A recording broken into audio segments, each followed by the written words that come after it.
안녕하세요, 리바이버입니다. 최근 특정 자동차 유튜브 채널에서 중국 전기차 즈지 LS4에 대한 영상을 다뤘는데요. 댓글들을 보면 2열 우측 시트가 상당한 각도로 눕혀진다는 기능을 중심으로 혁신이라는 것처럼 반응을 하시더라고요.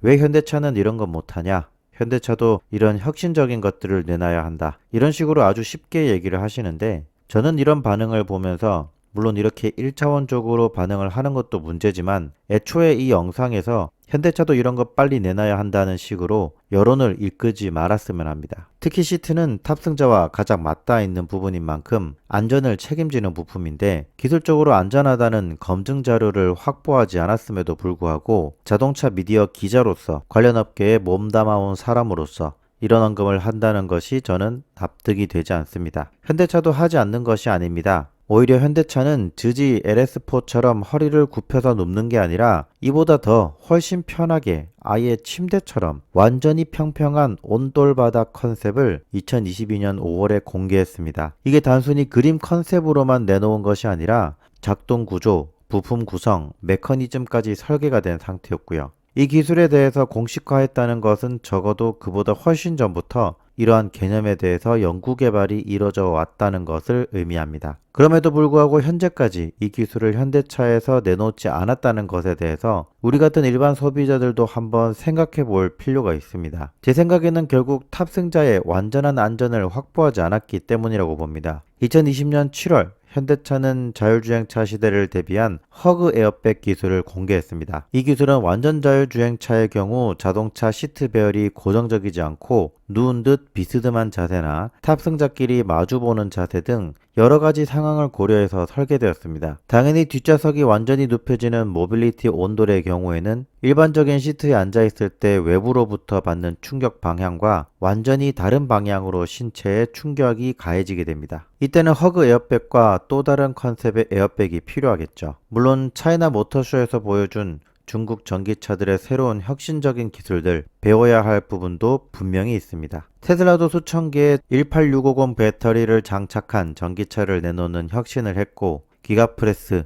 요크 스티어링 휠 등의 혁신을 계속해오고 있죠. 하지만 이렇게 혁신을 외치던 테슬라마저도 안전에 있어서는 아주 조심스러운 게 사실이거든요. 그런데 이런 안전에 대해서는 검증했다는 자료 없이 머릿속에 그려온 새로운 시도들을 거침없이 자동차에 적용하고 있는 게 바로 중국차 시장입니다. 그런데 문제는 이거예요. 중국 자동차 시장에서 수많은 브랜드들이 경쟁을 하는데 이 수많은 브랜드들은 긴 역사를 지니고 있지 않습니다. 물론 꼭 긴 역사를 가지고 있어야 좋은 제품을 만든다는 건 아닙니다. 벤츠보다 훨씬 짧은 역사를 가지고 있는 현대차가 세계 자동차 판매량 3위니까요. 문제는 긴 역사를 가지고 있지 않다는 것은 결국 그만큼 자동차에 대한 노하우가 없다는 겁니다. 특히 안전에 대한 노하우, 각종 차량 충돌 테스트 데이터들이 많지 않다는 거죠. 볼보가 왜 안전의 대명사라고 할까요? 전 세계 각국에서의 안전 관련 법규, 이 중에서도 충돌 테스트는 계속해서 더 강화가 되고 있습니다. 얼마 전 미국 IIHS에서도 측면 충돌 테스트에 대한 충격 속도나 충격 강도를 더 강화하겠다고 발표를 했죠. 그런데 볼보는 이렇게 강화된 충돌 테스트 규격에 대비해서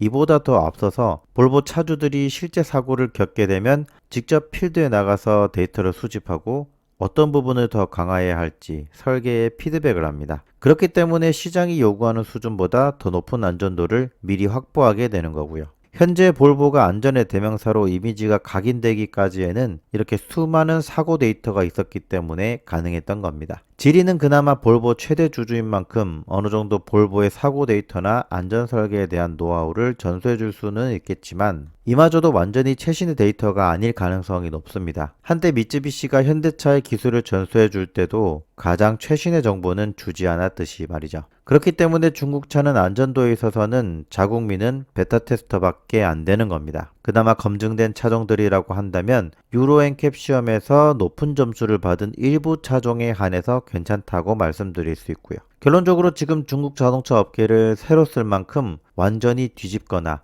바꿀 만한 기술이 나온다고 하면 그 기술을 선보임과 동시에 그 차량의 충분히 안전함을 테스트 자료로 증명을 해야 된다는 겁니다. 시트가 상당히 눕혀진 상태에서도 일반적인 자세와 동일한 수준의 안전도를 보여준다는 것을 증명해야 돼요. 각종 충격에 따른 안전도를 높이기 위해 현대모비스에서는 차량이 전복되었을 때 썬루프 외부로 탑승자가 이탈하는 것을 방지하고 목과 머리 등 주요 신체 부위에 대한 상해 위험성을 낮추기 위해 썬루프 에어백을 개발하기도 했습니다. 하지만 아직까지 양산차에 적용되진 않았죠.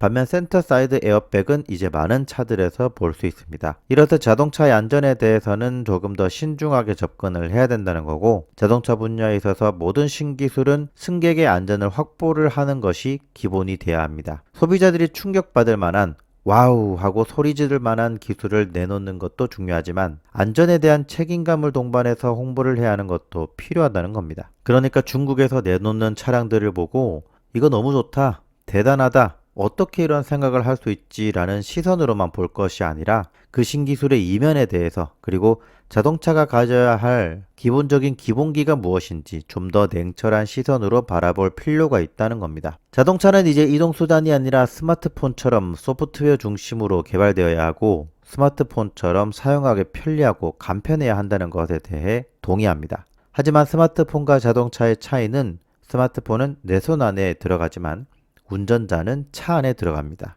그러니까 자동차는 기본적으로 사람을 보호해줄 수 있어야 된다는 거죠. BMW가 말하는 운전을 통한 재미, 펀 드라이빙도 당연히 자동차 산업에서 추구되는 목표이기도 하겠지만 그와 동시에 가장 기본이 되어야 하는 건 차량의 안전도입니다. 이 안전 확보가 선행되어야 한다는 것을 명심하시고 이러한 자동차 트렌드, 신기술에 대해서 정보를 득하고 바라보는 관점을 바꿀 필요가 있어 보입니다. 지금까지 저는 리바이브였습니다. 감사합니다.